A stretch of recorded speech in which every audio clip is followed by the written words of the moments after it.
agradecer a vossa presença, por nos estarem a acompanhar ao longo do mês. Como dizia a Carla, nós estamos a fazer março como o mês da mulher, em jeito de pequena homenagem à mulher e ao elemento feminino presente em tudo o que nós conhecemos. Depois, como uma espécie de introdução, dizer-vos que nós vamos falar de coisas hoje essencialmente humanas, mas que ganham uma expressão diferente quando o veículo, a imagem ou a representação é feminina. Eu gosto sempre de começar as atividades por descodificar o título. Neste caso, o título que eu própria escolhi, e na maioria dos casos em que sou eu que escolho, eu faço sem saber exatamente sobre o que é que eu quero falar. Ou seja, primeiro chega-me o título e depois eu vou descobrindo aos poucos o motivo de ter sido ele o escolhido. À minha medida é assim quase uma experiência mística. E hoje o tema central são os superpoderes. E estamos perante uma palavra composta, formada por dois elementos, super, e o que é que quer dizer super? Quer dizer a mesma coisa que sobre, ou seja, o que está acima, o que está numa posição superior. E poderes. E o que é que são os poderes? São a capacidade para alguma coisa, é um potencial que existe. Então, alguém poderoso é alguém que pode, alguém que tem a capacidade em si, que tem o potencial. E alguém super poderoso é aquele que pode mais do que o normal. É aquele cujo potencial está acima do que é comum.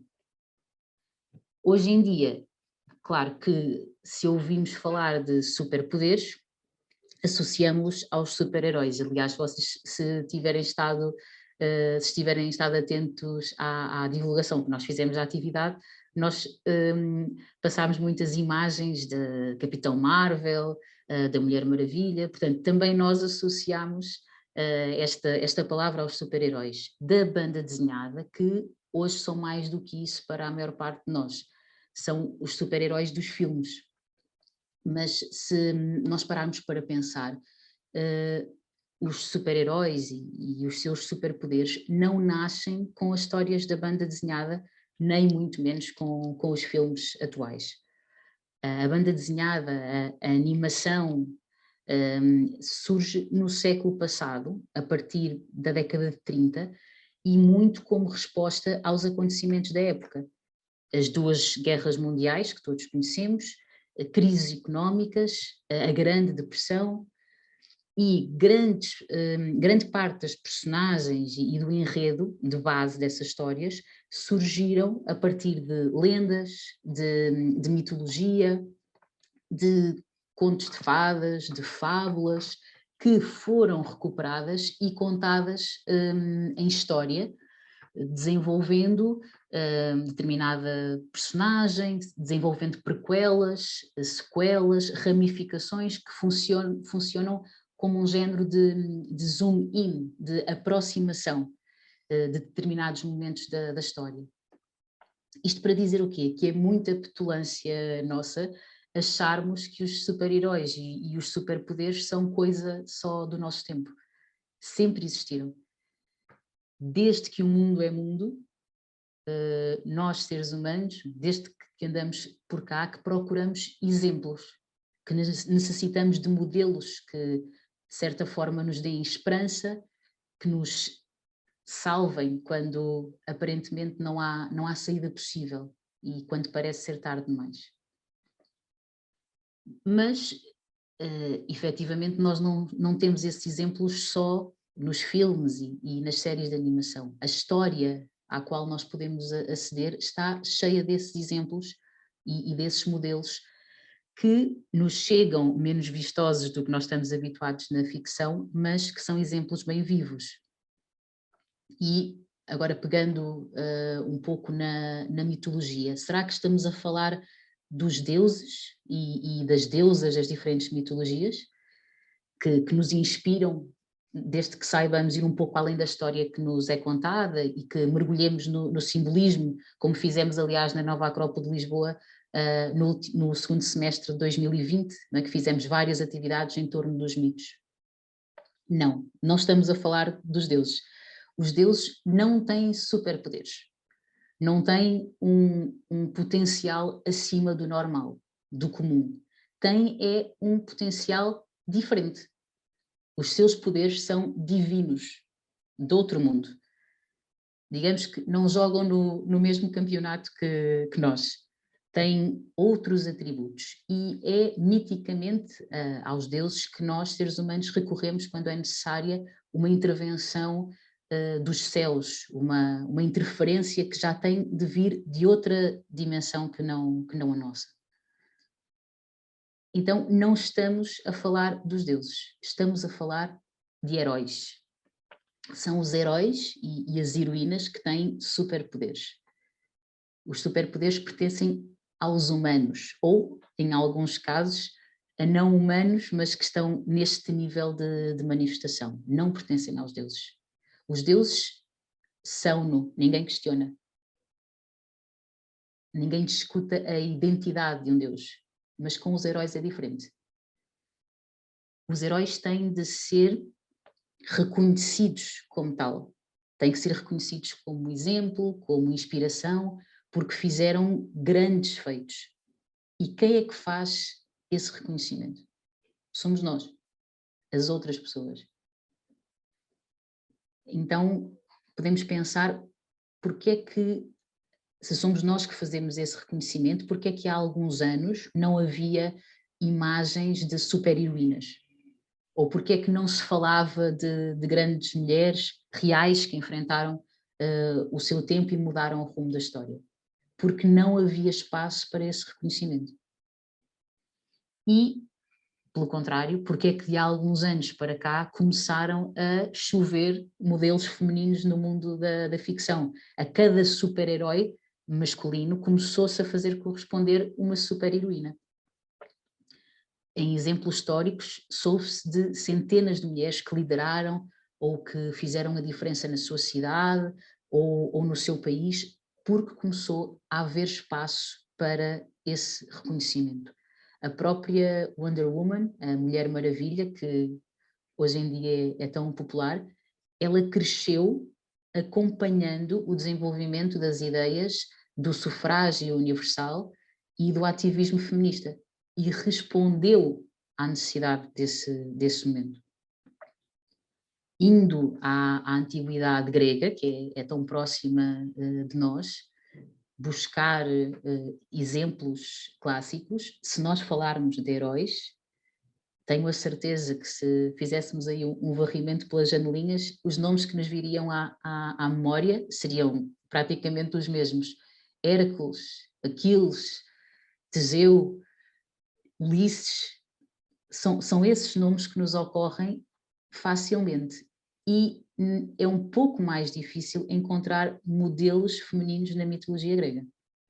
Mas temos um exemplo que talvez já tenham conhecido, de Atalanta, uma mulher forte, autossuficiente, algo não muito comum na mitologia grega, e conhecida como uma talentosa caçadora e muito bela também. O mito é grande, mas indo só a parte dele que nos interessa, conta que a sua mãe deu à luz uma menina e que o pai queria ter um filho homem. Então abandonou a bebé numa montanha. Só que há uma ursa que encontra a bebé e amamenta e cuida dela, até que alguns caçadores a encontram e decidem adotá-la.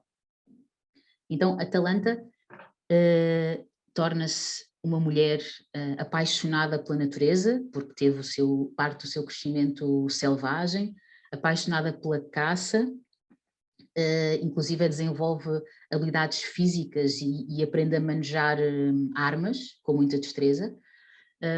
E também cresce a sua paixão pelo combate e pela aventura.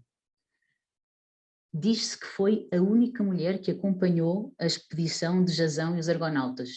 Para quem está a seguir a Nova Acrópole de Lisboa deve reconhecer, o Cláudio falou deste mito há alguns meses atrás. Diz-se também que encarou numa ocasião, sozinha, 2 centauros que tentaram atacá-la, e ela conseguiu vencê-los. E a parte do mito que tem mais destaque, e que é aquela que é mais conhecida, que participou na caça ao javali de Calidão. Uma aventura que, só para termos uma ideia, é protagonizada como heróis como Teseu, Jasão, Castor, Pólux e Atalanta estava lá no meio. De início com muita resistência dos seus companheiros, mas que depois acabaram por aceitar que ela se juntasse a eles, e ela mostrou desde sempre um comportamento muito guerreiro, mostrou-se sempre muito forte, muito corajosa, e inclusive foi a primeira a disparar uma flecha sobre a fera. Então temos aqui um exemplo claro de uma heroína da mitologia grega. O mito continua, se quiserem conhecer a história completa, é só depois pesquisarem por mito de Atalanta, porque é uma história que se mistura com outras histórias. O que é um facto é que as heroínas estão sempre associadas a grandes feitos e servem-nos de exemplo, de inspiração, expressando algo daquilo que é a natureza feminina. É normal nós lermos histórias e vermos filmes e identificarmos com esta ou com outra personagem. Eu lembro-me, permitam-me falar um pouco da minha vida, mas eu vou recorrer aos exemplos que tenho. Eu lembro-me quando era adolescente, tinha os meus ídolos, naturalmente, e a certa altura eu comecei a achar que eram demasiados homens. E comecei a sentir a necessidade de distinguir, ou seja, eu tinha os ídolos que eu gostava, ou porque eram bonitinhos, ou porque cantavam bem, e depois tinha os ídolos com os quais eu gostaria de me parecer. E foi aí que eu procurei heroínas, mulheres, para me inspirarem, e encontrei, não sei se alguma de vocês também passou por isso, encontrei a princesa Xena. Estamos a falar dos anos 90, a princesa guerreira, que se cruzava nas suas aventuras com o Hércules. Atenção, a princesa Xena começa por ser uma assassina, mas depois redime-se ao longo da série e vai fazendo bem por todas as pessoas e acaba por assumir a missão de ajudar todas as pessoas que precisem dela. E depois, mais tarde, veio também outra personagem, que talvez algumas de vocês também conheçam, a Buffy.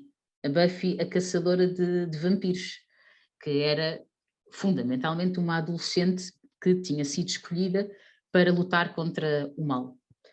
Então essas foram as minhas primeiras referências, as minhas heroínas, as pessoas que, ainda que fossem imaginadas, que eram personagens, diziam com as suas ações que eu podia viver de outra maneira, eu podia viver com aventura, com perigos, com camaradagem, porque depois todas estas personagens estão rodeadas da criação de uma fraternidade em torno de um ideal comum, que viviam com sacrifício, com princípios. Então esta foi a minha iniciação no mundo das heroínas, e certamente cada um de nós e cada uma de nós também terá a sua experiência.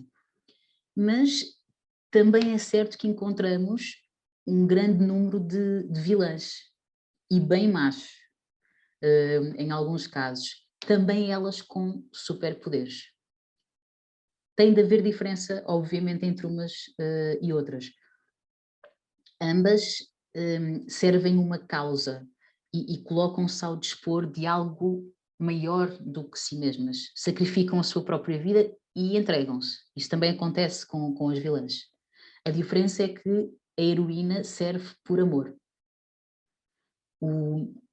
os feitos heróicos da heroína são sempre altruístas, não respondem a um interesse próprio.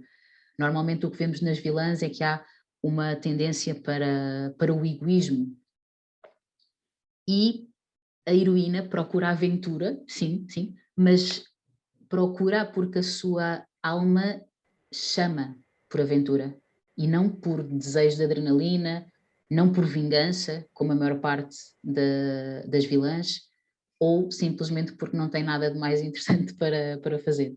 É a sua alma que chama pela aventura e procura dar a resposta a algo que existe já dentro de si e que faz com que ela sinta vontade de viver de outra maneira. E esta relação entre heroínas e vilãs, ou vilões, é muito interessante, porque se nós observarmos bem os casos que conhecemos, quanto pior o vilão, mais corajosas e mais capazes são as heroínas. O exemplo da Mulher Maravilha.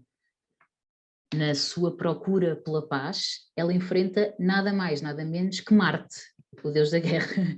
Não podia ser uma presença mais modesta. E isto é natural.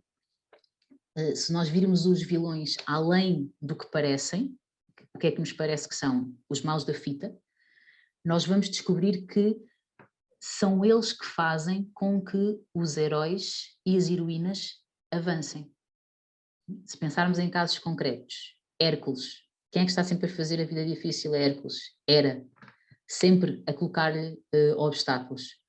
A Enéas, Juno, sempre a criar dificuldades.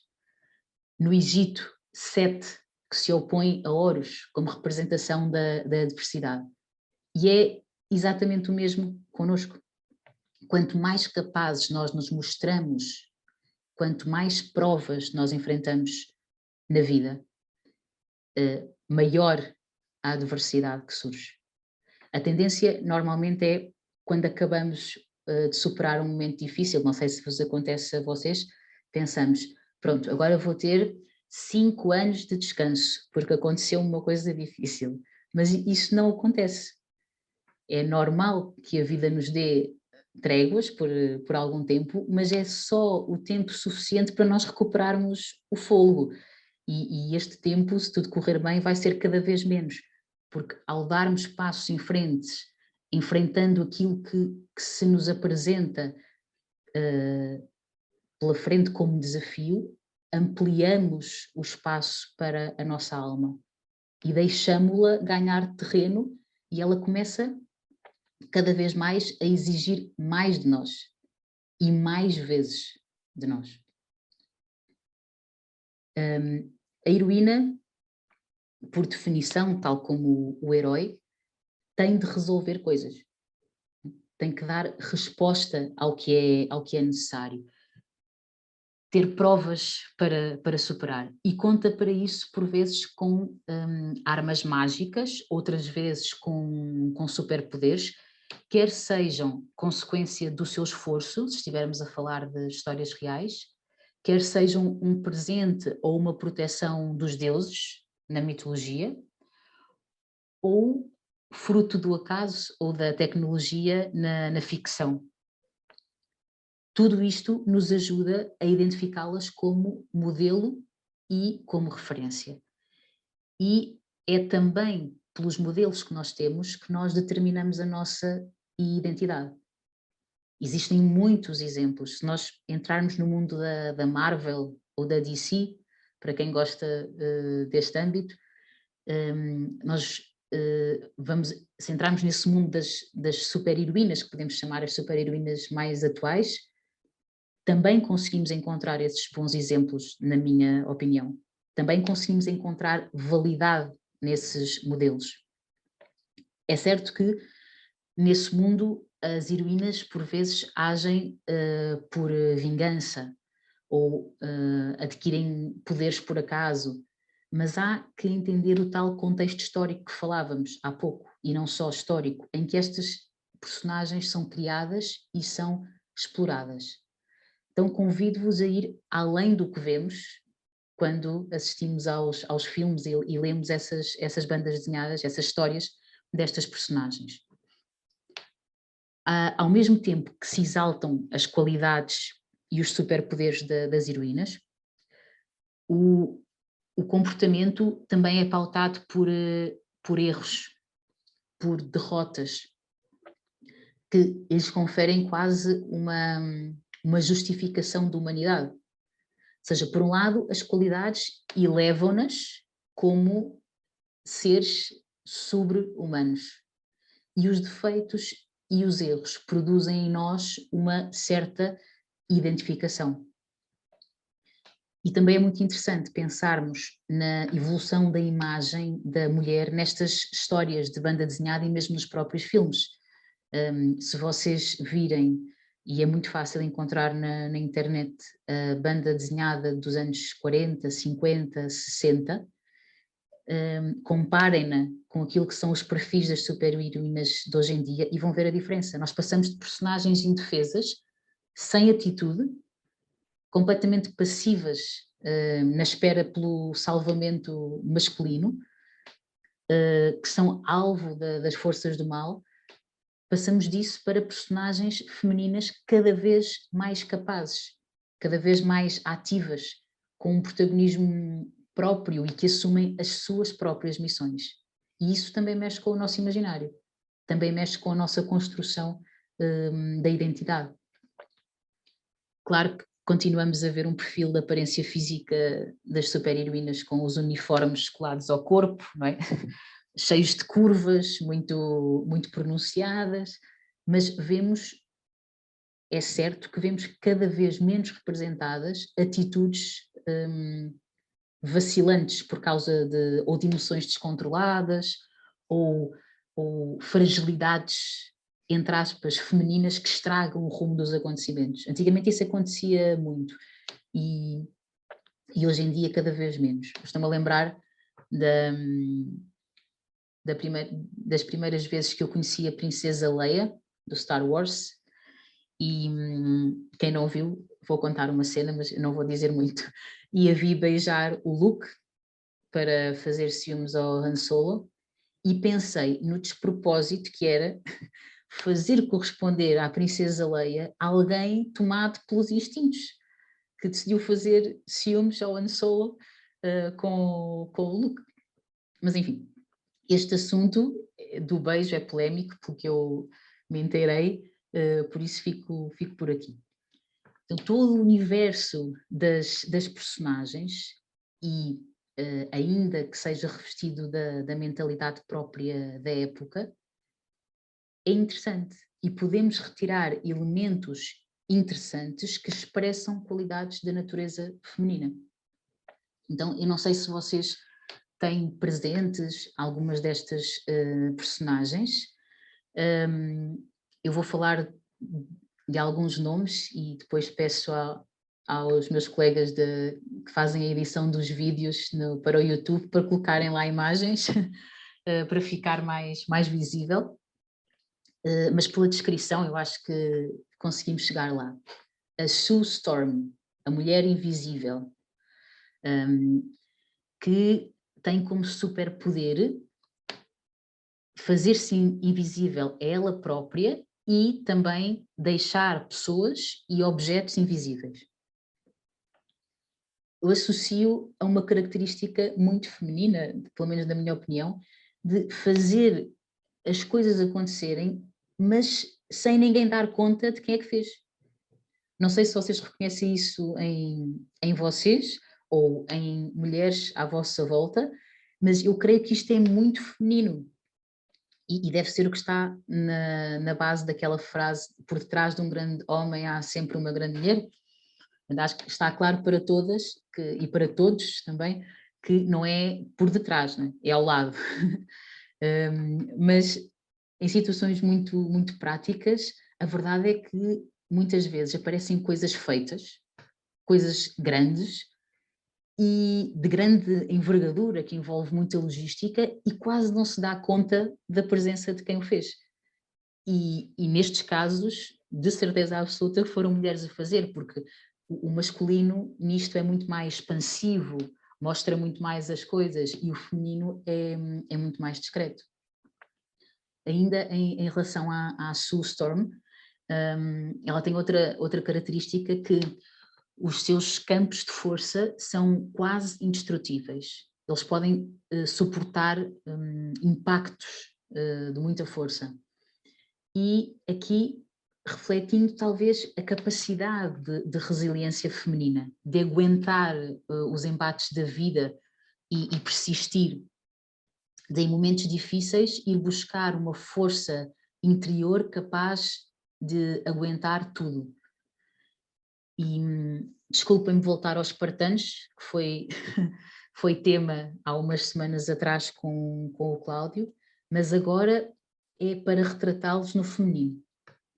As mulheres espartanas seriam de uma fibra inquebrantável pelo que suportavam.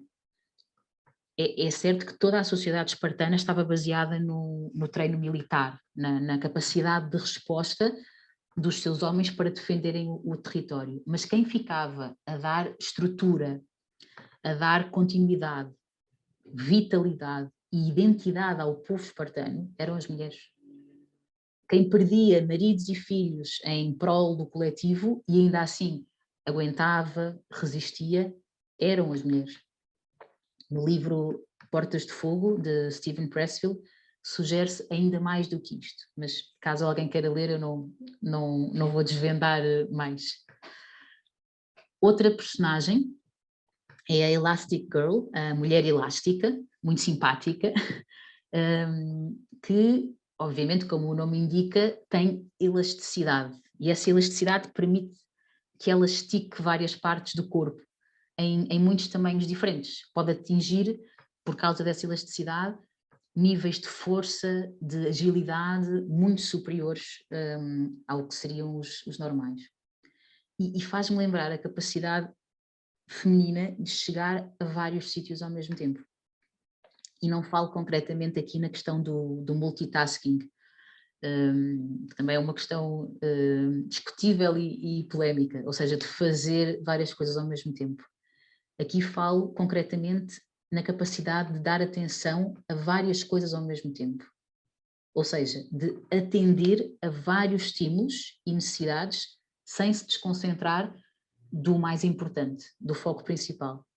Uma espécie de elasticidade natural da atenção que permite estar presente em todo o lado e, em todo o lado, moldar-se às circunstâncias. Ou seja, uma capacidade de adaptação também ela muito grande. Outra, que é a Scarlet Witch, a feiticeira escarlate, que é associada à feitiçaria, à manipulação da realidade, muito ligada aos elementos da natureza e à magia elemental. Ela é capaz de desviar objetos e ataques também, e é capaz de ressuscitar os mortos e apagar seres da existência, fazê-los desaparecer e também criar seres a partir do nada. E em relação à feitiçaria, desde sempre que a figura da mulher está associada à magia, não é? Ao conhecimento, à manipulação dos elementos da natureza, à criação, e o ter a capacidade de albergar uma vida no seu interior, protegê-la e fazer sair essa vida dentro de si mesma, a meu ver, é a criação no seu expoente máximo. E parece magia. A verdade é que parece feitiçaria. Como é que no momento não existe um ser humano, há um ser humano a ser criado no interior de um corpo humano e de repente, pluf, nós temos um ser humano cá fora. Ou seja, visto de fora, eu ia dizer sem conhecimento das leis, mas mesmo com o conhecimento de algumas leis, é estranho, não é? Parece realmente magia, fruto de uma inteligência muito complexa.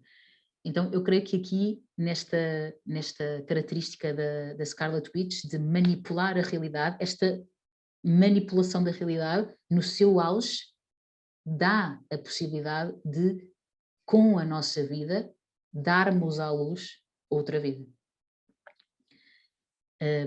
Outra, a Black Widow, a Viúva Negra. Talvez eu veja aí algumas cabeças a acenarem, porque também tem estado muito em voga. Ela tem grande afinidade com manipulação psicológica e pode mascarar as suas emoções perfeitamente. É uma estratega fenomenal. Também muito interessante, ela é subestimada pelos outros. Pensam que ela é frágil e que por isso querem usá-la. Esta personagem em concreto eu associo à potência enorme que é o mundo psicológico feminino. A capacidade de se envolver emocionalmente, de se conectar com o outro, de entender as emoções do outro, de empatizar com elas e, por causa disso, de desenvolver níveis de compreensão que chegam a permitir-lhe sentir o que o outro sente. Permitem-lhe encontrar caminhos para chegar ao outro. Escolher estrategicamente por onde é que se segue para chegar àquilo que se quer alcançar. E, ainda que isto aparentemente não pareça fortaleza, é o que move o mundo. Claro que isto também se torna um obstáculo. Quando existe potência é assim, quando nos deixamos levar e enredar por esse mundo psicológico, e agora falo como nós mulheres, ou seja, quando nós mulheres nos deixamos enredar por esse mundo psicológico, quando baixamos os braços e nos embrulhamos em pensamentos circulares, que em linguagem comum tantas vezes, certamente as senhoras já ouviram, não faças filmes, não é? O que é este fazer filmes? É deixarmos-nos levar para o fundo de nós mesmas, mas num mau sentido da expressão.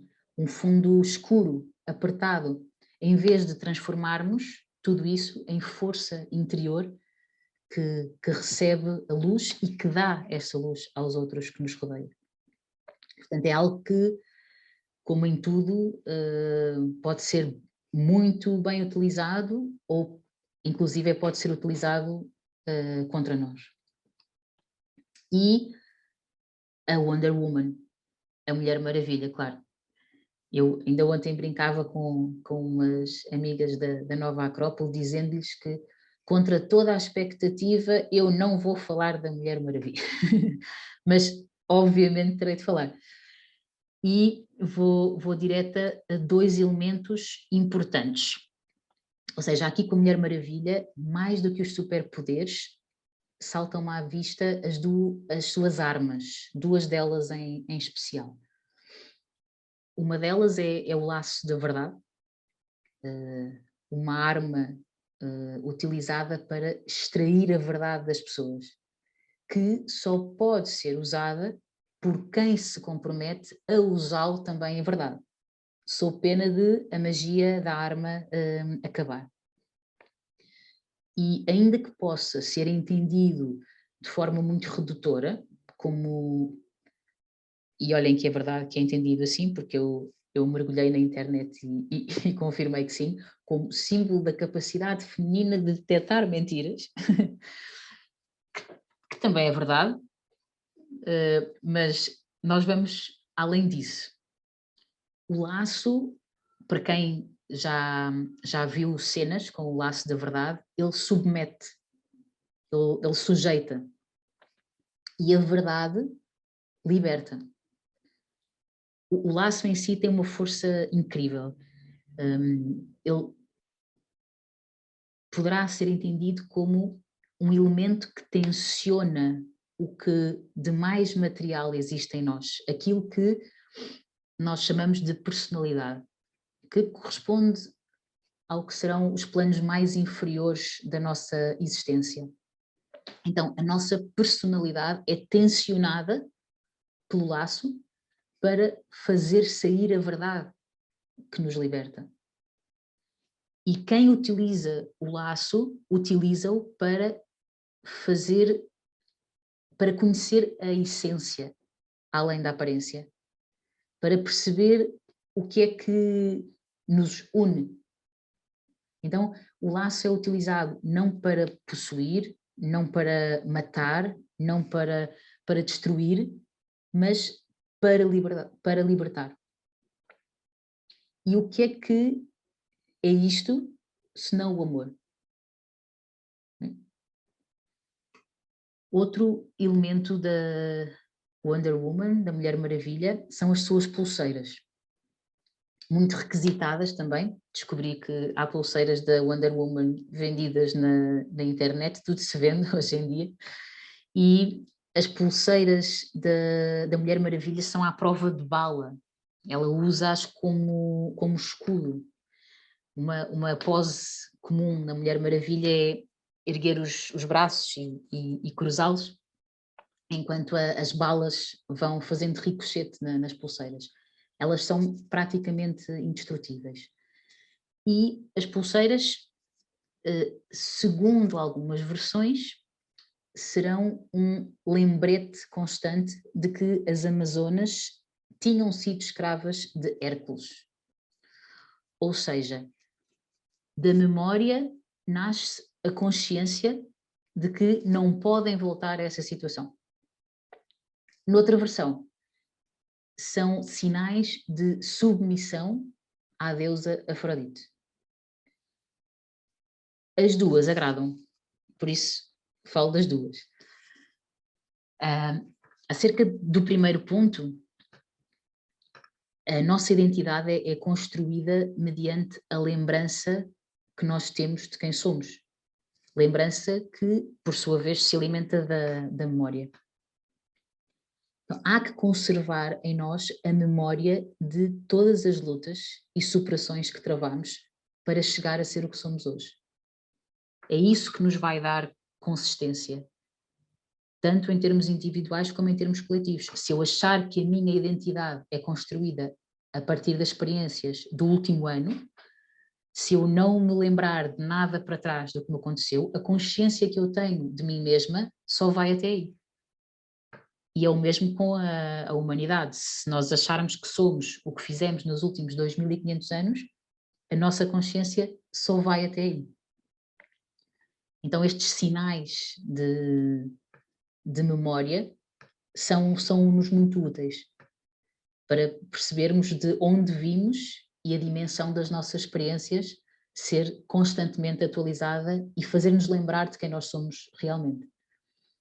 A submissão à Afrodite, deusa do amor, através das pulseiras, pode representar o compromisso em fazermos tudo por amor. A submissão à deusa é o compromisso em servir com amor. Ou seja, que tudo aquilo em que as nossas mãos tocam, que tudo o que as nossas ações causam, que seja dentro da esfera do amor. O que é um facto é que em todos estes casos, em todas estas personagens, nós estamos a falar de referências, de modelos. E se calhar, pelo menos as senhoras, visto que estes são exemplos femininos aqui presentes, identificaram-se mais com umas do que com outras. E nós, enquanto seres humanos, precisamos de modelos, precisamos de referências que nos digam do que é que nós somos capazes de fazer, até onde é que nós conseguimos ir. E se não tivermos esses modelos, alguém os colocará à frente a nós. E francamente, há que ter cuidado com isto. É preferível irmos nós procurar esses exemplos. Podemos ir buscá-los aos super-heróis e super-heroínas atuais, com poderes que não são bem poderes humanos, ou então vamos buscá-los aos filmes de animação atuais, a Princesa Mulan, a Moana, ou mesmo os mais antigos, a Cinderela, a Branca de Neve. Não tem mal ser princesas. E eu digo isto porque nós tendemos a pensar que sim, que princesas não queremos ser. do género, eu ou serei uma princesa delicada e inútil, que espera que o seu príncipe resolva todos os seus problemas, ou então serei, no outro extremo, uma guerreira em uniforme sensual que quer a independência de tudo e todos. A vida não é assim. A vida não é uma coisa ou outra. Nós podemos continuar a ser princesas, damas, com natureza e expressão feminina, que se complementa maravilhosamente com a natureza e a expressão masculina, e ao mesmo tempo sermos ativas na construção do nosso próprio destino, na construção do destino do mundo, sabendo que custa, claro, que dói, que dá trabalho. Um amigo meu de Cabo Verde que tem mais 2 irmãos, rapazes, e uma irmã. A mais nova é a irmã, imaginem, portanto uma rapariga no meio de 3 rapazes. E ele contou-me que costumava ler contos à irmã antes de ela adormecer, mas que mudava sempre o fim. Então, que em vez de ser algo como "e o príncipe beijou a princesa e viveram felizes para sempre", ele mudava. Então dizia, e o príncipe beijou a princesa e viveram felizes durante algum tempo, mas depois ele traiu-a, ela engordou, houve uma guerra, a mãe morreu e que a irmã ficava desolada, a dizer que de certeza que a história não acabava assim, mas ele insistia em fazer isso porque ele dizia que estava a preparar a irmã para a vida e que se lhe contasse os contos exatamente como eram, que ela não ficaria preparada para a vida. Enfim, eu acho que há que manter um nível de realidade cor-de-rosa na idade dos contos, mas ao mesmo tempo há que mostrar, isso sim, que podemos ser damas e heroínas ao mesmo tempo, sem abdicar da nossa natureza feminina. E há que procurar exemplos realmente heróicos. É fácil vermos o que deixa impacto dentro de nós. Se algo está a impactar a nossa parte mais emocional ou se há algo que se verticaliza cá dentro e que nos faz sentir de uma forma séria e profunda que ali está um modelo, ali está alguém que se superou, que foi alguém além daquilo que era aquilo que ele achava que podia fazer, que lutou pelas suas convicções. Nós conseguimos reconhecer isso. Há uma frase que eu gosto muito e que continuo sem saber quem a disse, na verdade, mas isso também penso que não é o mais importante, que diz que todos se afastam quando se vê passar um homem que sabe onde vai. E é isto, eu acho que é esta a sensação. Aqui, homem enquanto ser humano, claro, homem e mulher. Então é agarrarmos a estes exemplos e trabalhar com eles. Não de forma fantasiosa, deixando-nos levar por uma sensação vazia de fantasiar, do género que bom que seria que me caísse uma aranha radioativa em cima e que eu pudesse andar de prédio em prédio com o meu Homem-Aranha. Não é? Acho que todos conseguimos reconhecer isto como fantasia, mas podemos usar a imaginação como força criadora, deixando-nos inspirar não só por estas mensagens, mas pelas evidências da vida, porque tudo na vida nos diz claramente que o nosso potencial é enorme. Então, e que não está explorado, obviamente. Então há que conhecê-lo, há que explorá-lo e há que pô-lo ao serviço dos outros e do mundo. Como? Como é que nós fazemos isto? Vendo a vida como uma aventura. E vendo os problemas como provas. Isto parece tolo, mas muda tudo. Uma heroína não tem problemas. Uma heroína tem provas. mudar a nossa posição interior, que perante as circunstâncias altera tudo. Se cultivarmos um sentido heróico dentro de nós mesmos, uma atitude interior aguerrida, lançada para a frente, inteligente, corajosa, nossa, sendo fiel à nossa própria natureza. No fundo, uma expressão que eu gosto muito, que é pondo-nos a jeito. Na nossa medida, claro. Eu, por exemplo, há uns anos, vou continuar a dar os exemplos da minha vida, porque são muito práticos e muito simples. Há uns anos, quando eu estava no segundo nível da Nova Acrópole, logo depois de eu ter ficado como membro da escola, eu saía das aulas e queria pôr as coisas em prática. Pois claro, então, estamos numa escola de filosofia à maneira clássica, em que tentamos viver o que aprendemos e aprender do que vivemos, então eu tenho que pôr as coisas em prática.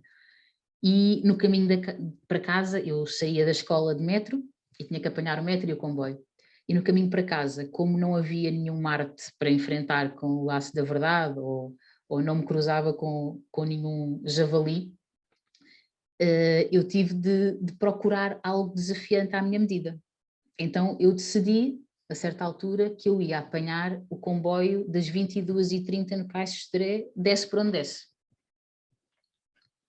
Não sei se todos conhecem a estação de Cais de Sodré, em Lisboa, mas o metro está cá em baixo, subterrâneo, e há uns valentes lances de escada até à plataforma do comboio. Então, se o metro chegava às 22h28, eu punha-me colada à porta, à espera que a porta abrisse. E quando a porta abria, eu corria que nem uma desalmada, escadas acima, corria, doía umas pernas. Houve uma vez que até caí porque me faltou uma ativação muscular qualquer, porque falhou-me a perna e eu fui abaixo. Então, subia as escadas, mais um lance, mais um. A certa altura ouvia a buzina do comboio, porque o comboio apita quando vai partir. E continuava por ali acima na escada rolante que nunca trabalhava àquela hora da noite. E no momento, segundos antes da porta fechar, em jeito de MacGyver, eu conseguia segurar a porta e segurava para quem vinha atrás. Eu pensei que atrasava um pouco o comboio alguns segundos e, enfim, se calhar as pessoas ficavam um pouco chateadas com isso, mas o que é um facto é que aquilo fazia com que algumas pessoas conseguissem chegar a casa em segurança, porque à noite perder um comboio às 10h30 implica para algumas pessoas que só conseguem chegar a casa à 1h. Então aquilo, durante uns meses, foi o meu javali. Ou seja, eu comprometi-me que era a minha aventura e que eu me conseguia superar uma vez por semana, apanhando aquele comboio. Isto para vos dizer, com um exemplo muito tolo, que é uma questão de atitude interior, de acreditarmos na nossa parte sobre-humana, que é o mesmo que dizer na nossa parte divina, na nossa parte espiritual, que trabalha sempre com a vontade. E se nós pensarmos em alguns heróis e heroínas da mitologia, eles são filhos de um Deus com um mortal, não é? E nós somos iguais. Nós somos matéria, mas também somos espírito. E esse espírito dentro de nós, essa parte divina dentro de nós, anseia por glória. Quer uma vida gloriosa, quer uma vida cheia de aventura, de provas constantes. Não quer uma vida confortável. Vocês, não sei se conhecem a história de Aquiles, devem estar a pensar, então a atividade deve estar a chegar ao fim e ela vai fechar a atividade de uns superpoderes conjugados no feminino com o exemplo de um herói em vez de uma heroína. Nem tudo é o que parece. Aquiles, no momento antes de ir para a guerra de Troia, ele foi aconselhar-se com a mãe e perguntar sobre o que é que ela achava que ele devia fazer, ir ou ficar. E a mãe respondeu de uma forma muito objetiva, que se ele ficasse, ficaria com ela, teria uma vida tranquila, iria conhecer uma esposa, seria muito amado por ela, teriam filhos, seria muito amado pelos filhos, ficaria em família e teria uma vida pacata e longa. Os seus filhos iam, obviamente, lembrar-se de si. Os filhos dos seus filhos também iam lembrar-se, era o avô. Mas se calhar à terceira geração já ninguém sabia quem é que ele tinha sido. Agora, se ele fosse para Troia, provavelmente iria morrer, mas o seu nome seria cantado por anos e anos por causa dos seus grandes feitos. Então a escolha era entre uma vida longa e feliz ou uma vida curta e gloriosa. Ora, hoje estamos aqui a falar dele, não é? E eu ao dizer nome daquilo, toda a gente sabe quem é. Já sabemos qual foi a escolha dele. Ele escolheu uma vida gloriosa. Então temos de ter a capacidade de discernir que teve a mãe daqueles. Que certamente não é por acaso que é uma figura feminina o motor desta decisão tão importante. Que nos deixemos inspirar pelos bons exemplos que temos à nossa volta, físicos, materiais, imaginários, mitológicos, que tenhamos orgulho em sermos damas, mas que dentro de nós busquemos a nossa natureza divina. É essa natureza divina que quer ser heroína, que quer ser protagonista de grandes feitos e de grandes superações em benefício dos outros. E que nos lembremos sempre, como um companheiro da Nova Acrópole me dizia, acerca de uma série de animação que se chama My Hero Academy, Academia dos Heróis, que herói ou heroína não são os que têm superpoderes, mas sim são aqueles que avançam fazendo aquilo que deve ser feito, tenham ou não superpoderes. E é esta a mensagem que eu gostaria de transmitir por homenagem ao Dia Internacional da Mulher, ao mês da mulher, para o qual todas estamos a contribuir na Escola de Lisboa. E feliz primavera, porque amanhã é o dia comumente aceito, mas parece que já astronomicamente já se deu o equinócio. Por isso, obrigada e feliz primavera a todos.